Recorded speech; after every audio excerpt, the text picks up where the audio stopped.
Welcome to today's More Report analysis videos on Friday 31st of August with me, Richard Perry, market analyst at Hantec Markets.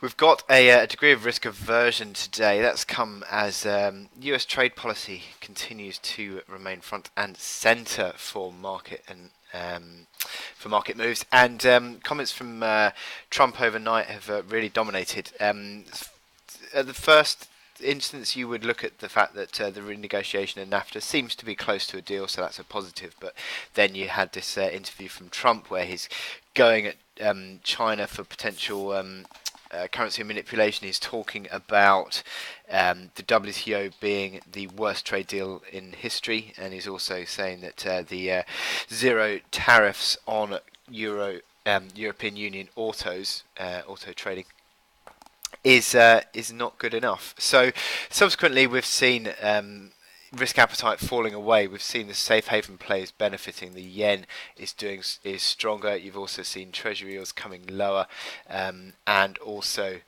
generally speaking, where we're looking, the gold price also bouncing, equity markets all lower, and so just general risk off really. In terms of the dollar, there's dollar's sort of given back this slight little rebound it had yesterday, but basically in the course of the last few days it's gone pretty much nowhere, so it's just consolidating a touch really. But interesting that you're seeing this consolidation come as equity markets really do start to fall away. There seems to be a sort of concern again with the trade fears back in the spotlight once more.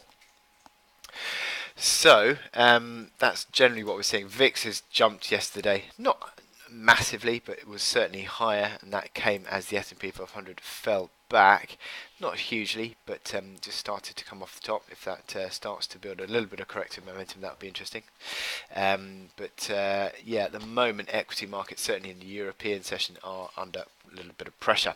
Now, in terms of today, we're looking at Eurozone inflation.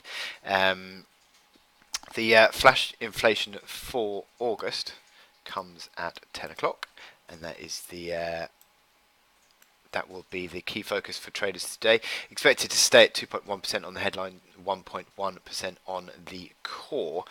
Just to also adding, just to go back a little bit, adding to the sort of mild risk aversion really was the PMIs from China. Now they actually beat expectations on the manufacturing and services, but there was a component within the manufacturing that suggested that new order flows were disappointing, and that sort of suggests for exports, and that suggests that perhaps data coming further down the line is going to be under pressure.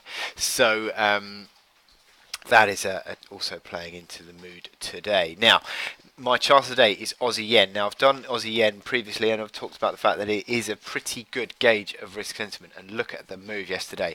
Sharp bear candle yesterday, and again bear candle today.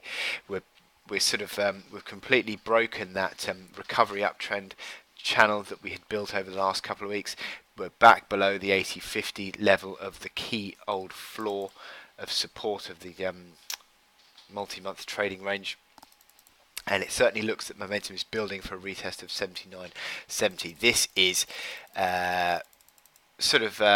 likely that it's going to come back towards 79, 78.50 if you do see 79.70 broken.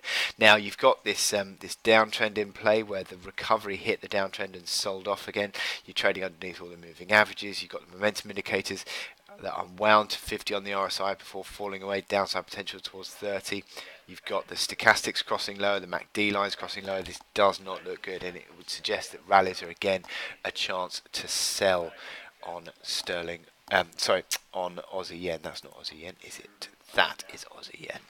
So, in terms of the hourly chart, you've got this sort of near-term basis of resistance, I suppose, around 80.60.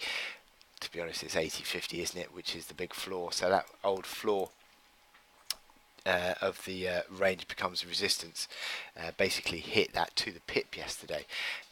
But it is still a basis of resistance nonetheless. So selling into strength now. You've got near-term sell zone between 80.50 and 81 sort of figure area, 8105, that you could use as a sell zone, but it certainly looks as though a retreat back towards the lows of 79.70 is going to be seen, and a big test of that low.